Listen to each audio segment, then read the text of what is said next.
చేస్తారు, అధికారంలో వచ్చినప్పుడేమో ఏం దండ కింద రవికిరణ్ గారు అడుగుదాం. మోహన్ రెడ్డి గారిది కూడా రాయలసీమ ప్రాంతమే కాబట్టి బహుశా వారికి కూడా తెలిసి ఉండొచ్చు ఈ అంశాలన్నీ కూడా. సో వారిని కూడా అడుగుదాము. ఒక్క నిమిషం sir. Good morning Mohan Reddy గారు. ఒక చిన్న బయట అదే నిన్న జగన్మోహన్ రెడ్డి గారు మాట్లాడింది, అది ఒకసారి చూద్దాము. చూసిన తర్వాత చర్చిద్దాం. ఒకసారి ప్లీజ్ సార్ బయట ఒకసారి ప్లే చేయండి. క్రిమినల్ బ్రెయిన్ అని అడుగుతాను చంద్రబాబు నాయుడు గారిని. మా నాన్నగారి విషయంలోనూ అంతే.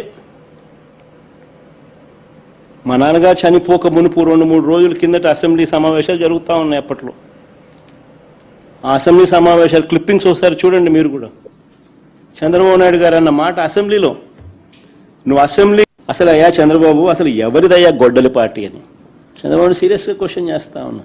ఎవరిదయ్యా గొడ్డలి పార్టీ, ఎవరిదయ్యా గన్ కల్చర్, ఎవరిదయ్యా హత్యా రాజకీయాలు, ఎవరిది హత్యా రాజకీయాల సంస్కృతి అని అడుగుతా ఉన్నా.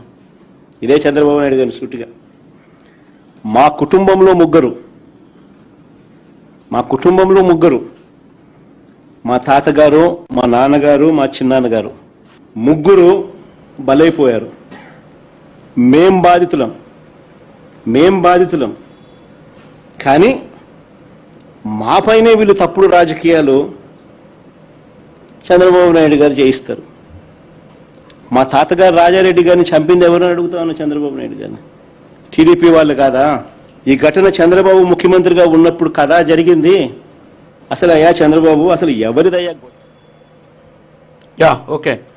మోహన్ రెడ్డి గారు 1998లో జరిగినటువంటి ఈ హత్య కేసుకు సంబంధించి, ముఖ్యంగా రాజారెడ్డి గారి మర్డర్కి సంబంధించి టీడీపీ వాళ్ళు చంపారు. చంద్రబాబు నాయుడు ముఖ్యమంత్రిగా ఉన్న సందర్భంలో మా తాతగారిని చంపారు, మేము బాధితులం.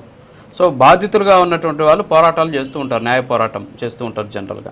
మరి వాళ్ళ తాతగారిని చంపినటువంటి చంద్రబాబు నాయుడు మీద, తెలుగుదేశం పార్టీ మీద జగన్మోహన్ రెడ్డి గారు ముఖ్యమంత్రికి 5 సంవత్సరాలు ఉన్న సందర్భంలో ఎందుకని పట్టించుకోలేదు? సో ఇప్పుడు మళ్ళీ రాజారెడ్డి గారి మర్డర్ని చూపిస్తూ మేము బాధితులమి, సో మాకు అసలు ఇలాంటి కల్చర్ మాకు తెలీదు, మీరు మమ్మల్ని గొడ్డలి పార్టీ అంటే మీది గన్ కల్చర్ పార్టీ అనేసి జగన్మోహన్ రెడ్డి గారు మాట్లాడినటువంటి పరిస్థితి. సో మీకు రాయలసీమలో అన్నీ తెలుసు. సో నిన్న కూడా ఆయన పార్థసారథి రెడ్డి గారు మాట్లాడినటువంటి సిచ్యువేషన్ ఉంది. సో ఏమంటారు? రాజు గారు, మీకు, శ్రీనివాస్ గారికి, రవికిరణ్ గారికి, అదేవిధంగా విజయశేఖర్ రెడ్డి, రాబోయే గారు అందరికీ పేరు పైన హృదయపూర్వకంగా నమస్కారాలు అండి.